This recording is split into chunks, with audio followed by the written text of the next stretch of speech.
Salut tout le monde, alors on va se retrouver aujourd'hui pour un nouveau podcast rugby où on va faire un petit peu le bilan du tournoi destination en ce qui concerne le 15 de France. Donc on va reprendre un peu dans l'ordre chronologique tout ce qui a pu passer, tout ce qui a pu se passer durant ce tournoi, les différents matchs et puis on terminera par d'abord une conclusion collective sur les constats qu'on peut tirer et ensuite des conclusions individuelles sur tous les postes sur ce qu'on a pu observer maintenant qu'on est quelques jours après la fin du tournoi et qu'on a un peu de recul sur tout ça.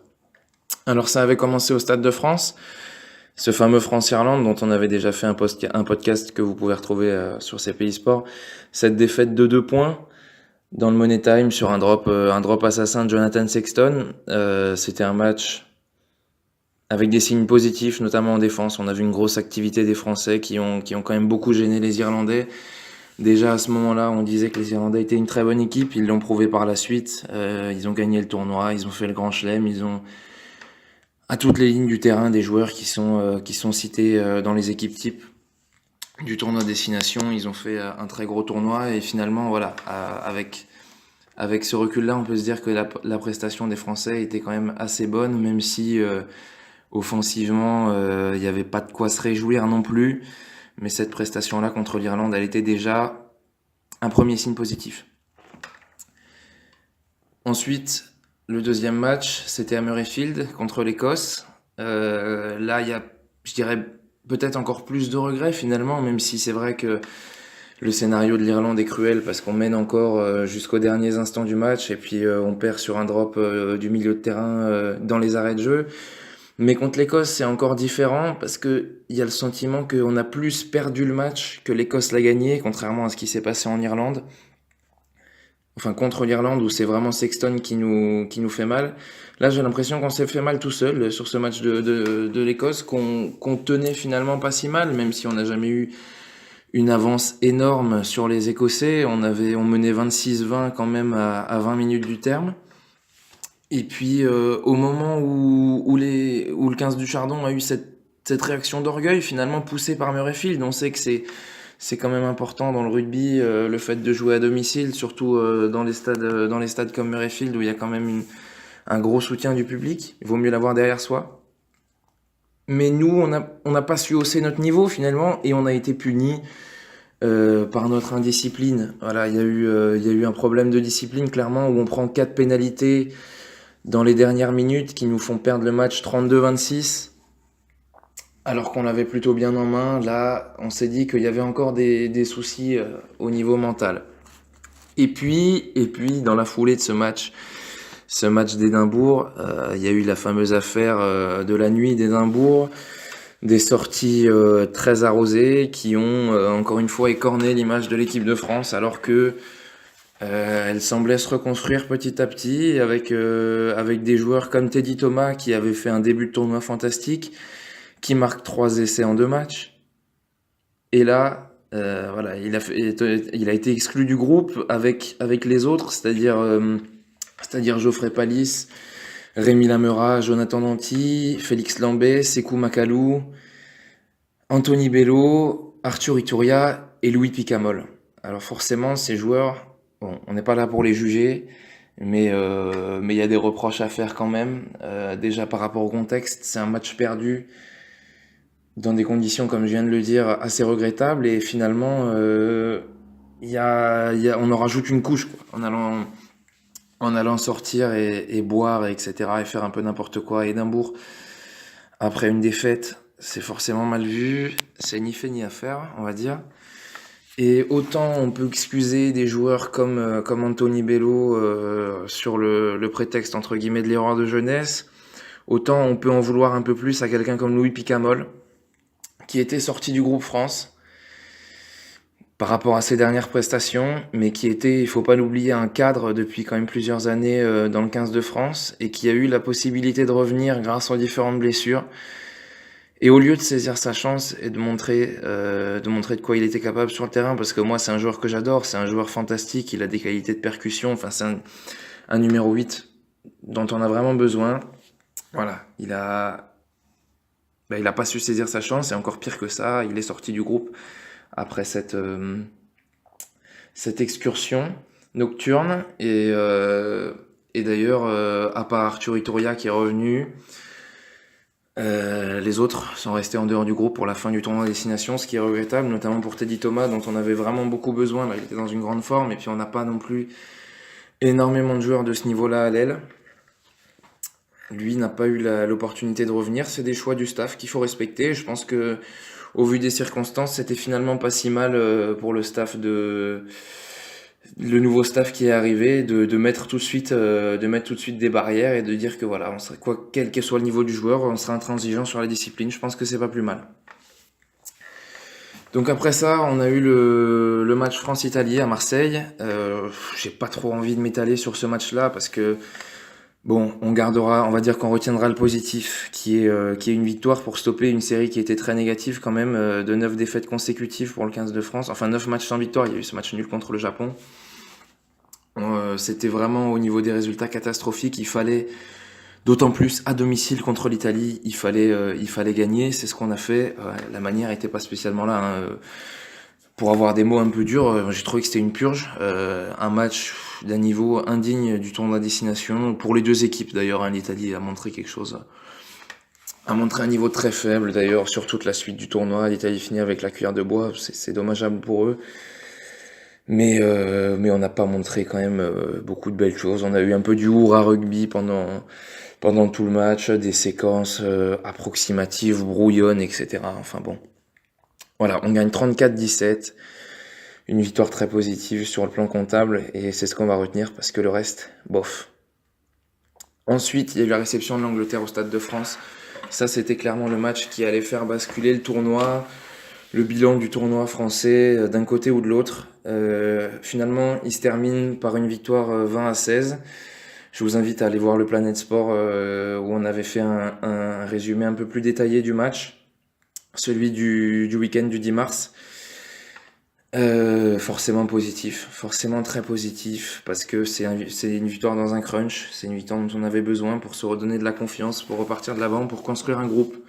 C'est ce qu'on a fait, une victoire qui s'est appuyée sur une grosse défense, sur voilà, un énorme engagement physique. On a battu les Anglais dans les rucks. Il faut dire que cette équipe d'Angleterre était assez décevante. Elle l'a montré encore une semaine plus tard, puisqu'elle a perdu à domicile contre les Irlandais. Je dirais même qu'elle a été surclassée par les Irlandais à Twickenham. C'est un peu un affront pour le rugby anglais. On espère pour eux qu'ils vont vite se relever, mais en tout cas, nous, ça nous a permis d'engranger de la confiance et une victoire de prestige quand même, on va pas se mentir. Donc une victoire 20-16 très positive, avec des joueurs qui se sont révélés, notamment Rémi Grosso et Mathieu Bastaro, qui a été le leader de cette équipe et qui a beaucoup apporté dans ce match. Et enfin, la semaine dernière, Galles-France, Millennium Stadium, Principality Stadium maintenant, une défaite très courte, 14-13, qu'on peut forcément regretter parce que on savait qu'on avait les moyens de faire mieux. Notamment en deuxième mi-temps, alors on a beaucoup subi, hein, comme d'habitude en première période. On a beaucoup subi, on prend un essai assez rapidement, un essai un peu casquette, et finalement on revient dans le match, petit à petit, et on se crée des occasions, ou en tout cas on garde la possession du ballon, mais finalement en étant un peu impuissant, et voilà, malheureusement avec quelques erreurs, comme finalement face à l'Irlande dans le Money Time. Voilà, on n'a pas su le gérer ce Money Time, une pénalité ratée de François Trinduc, pénalité qui était très abordable, qui nous aurait permis de passer devant, qui est manqué. Et finalement, voilà, on n'arrive pas à prendre le dessus dans ce match. Et on le perd, malheureusement, de très peu, alors que on le méritait pas forcément de perdre. Sur la deuxième mi-temps, en tout cas, parce que la première mi-temps était pas terrible. Ok, là, on a passé en revue un peu tous les matchs du 15 de France dans ce tournoi. Bon, on est allé vite, hein.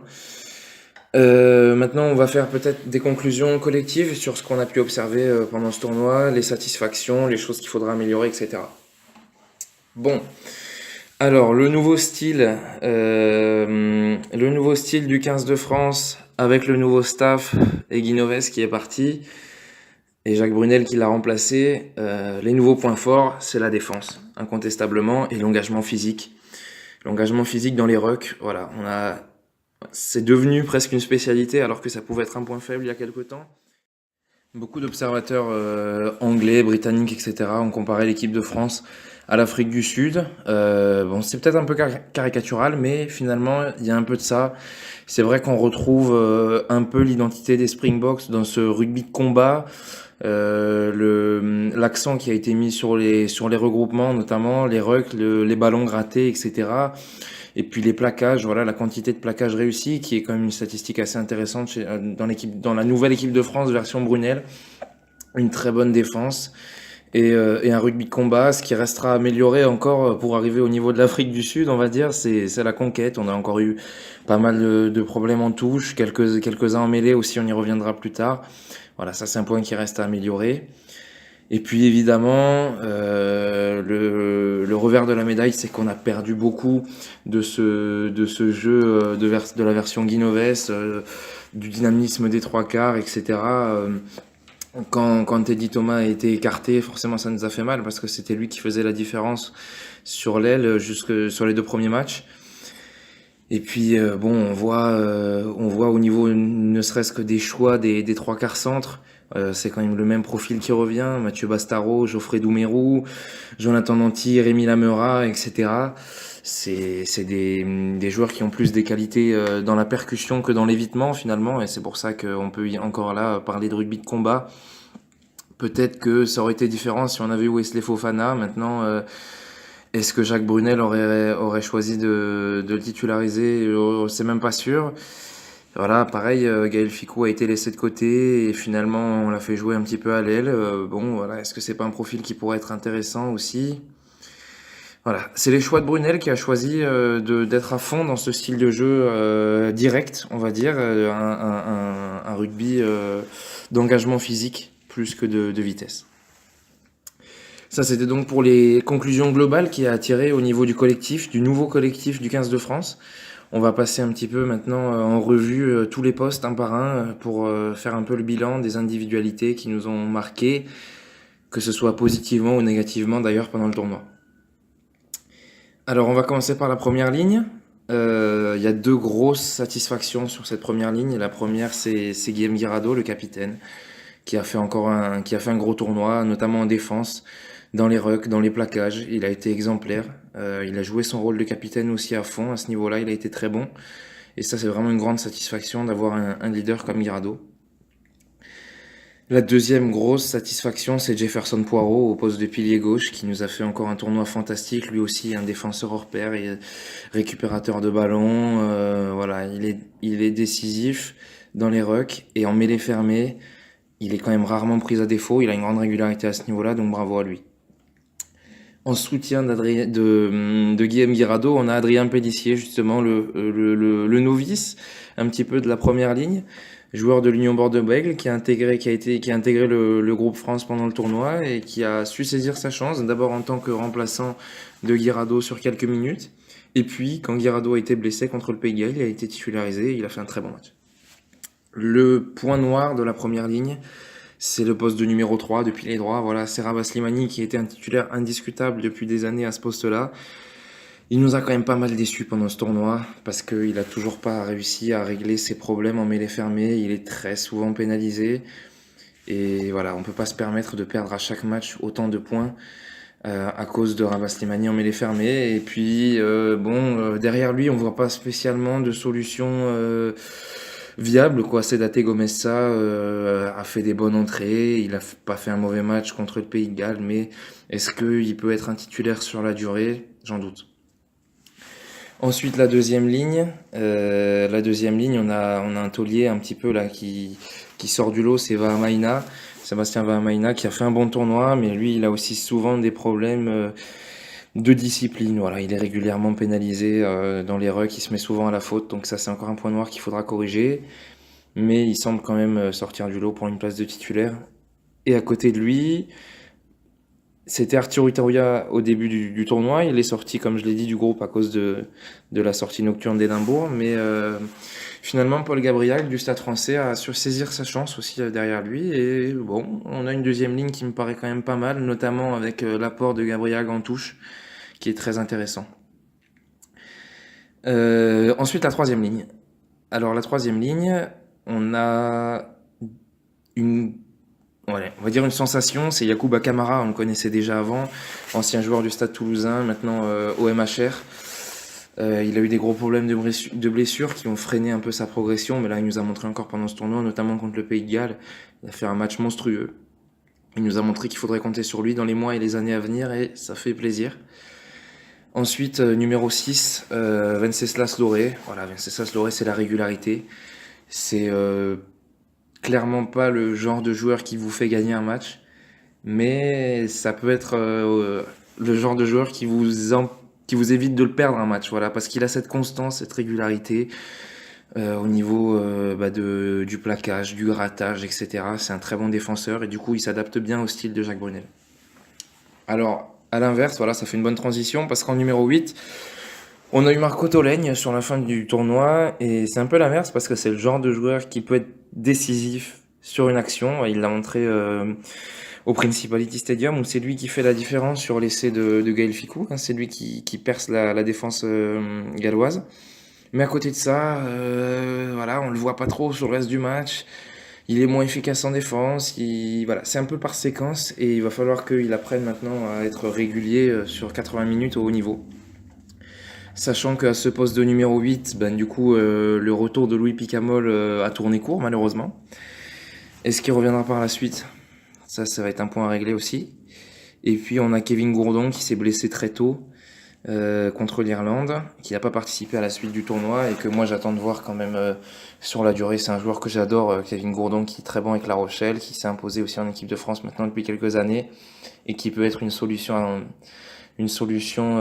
plus qu'acceptable au poste de numéro 8. On arrive à la charnière, numéro 9. Numéro 9, Maxime Machenaud. Alors, je sais pas trop quoi vous dire. Là, je suis un peu tiraillé entre le fait que c'est le meilleur buteur du tournoi destination, toute équipe confondue. Donc, régularité impressionnante, jeu au pied, rien à dire. Au niveau de la précision, parfait.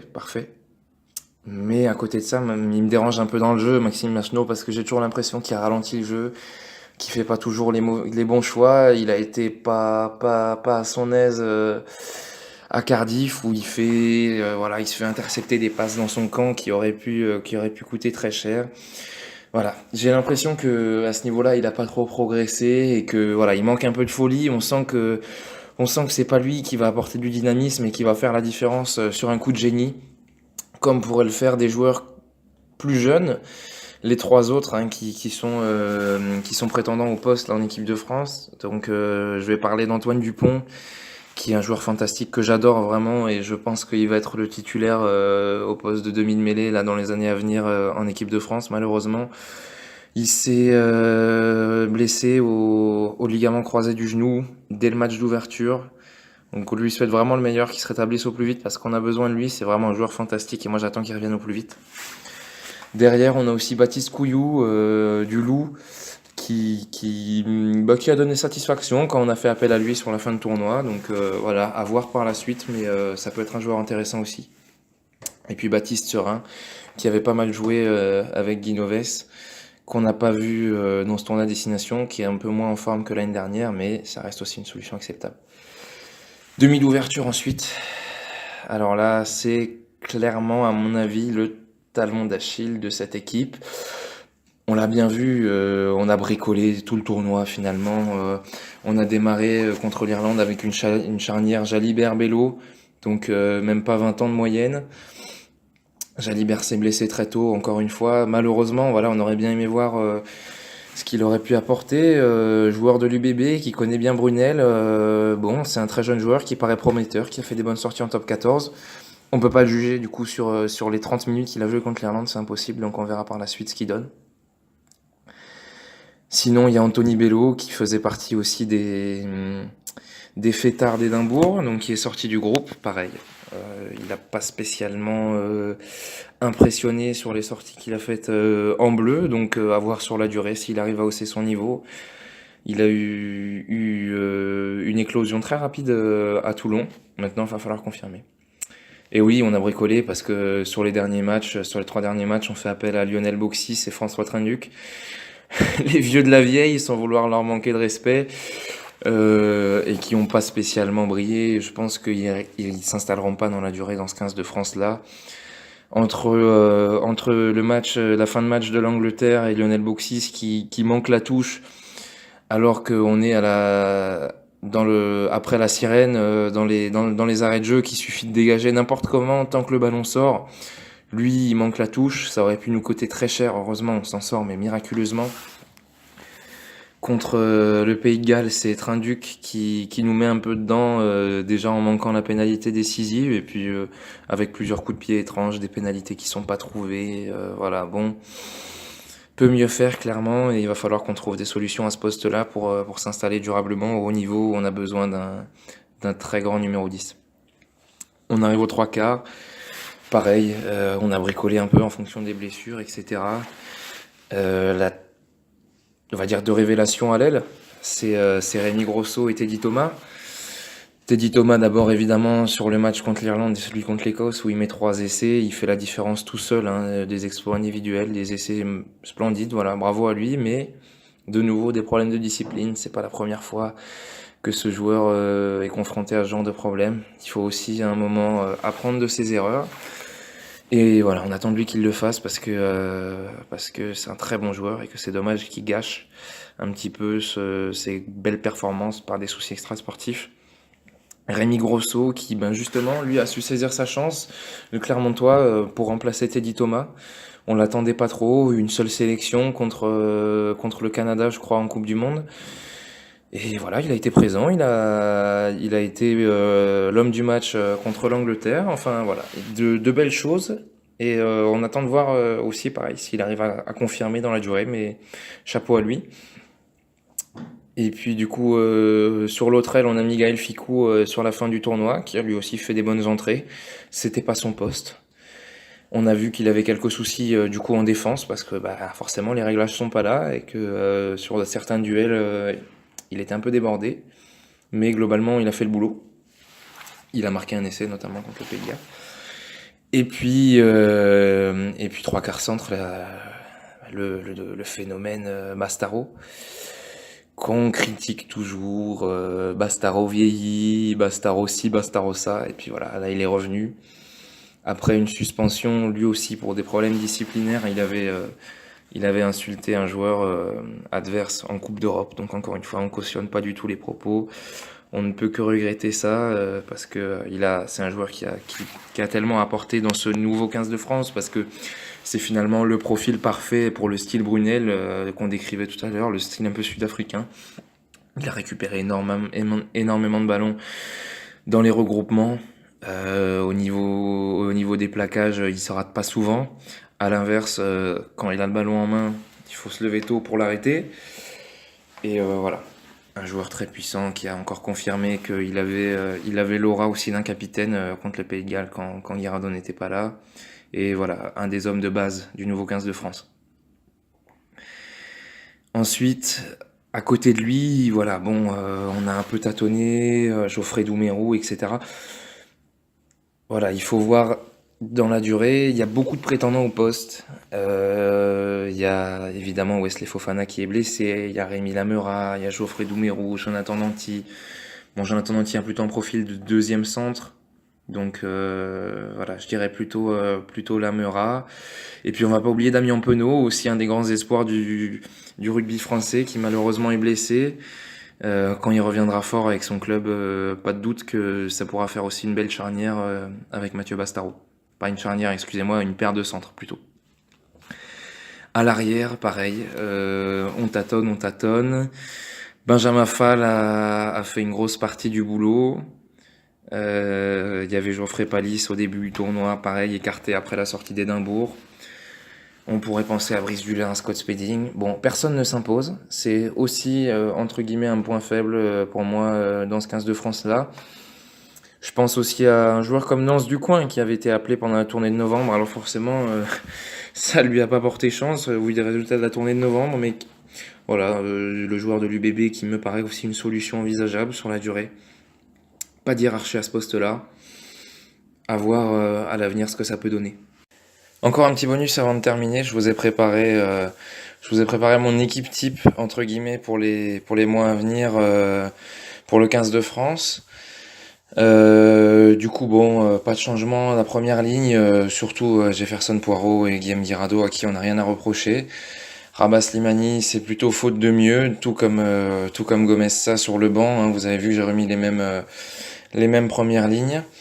Deuxième ligne, pareil, Gabriag et Vahamaina pour la continuité, avec du coup une petite nouveauté entre guillemets, parce que c'est pas vraiment une nouveauté, c'est Yoann Maestri que j'ai décidé de mettre sur mon banc parce que bah, il sort de quelques bonnes prestations avec le Stade Toulousain depuis quelques semaines pour avoir vu quelques matchs.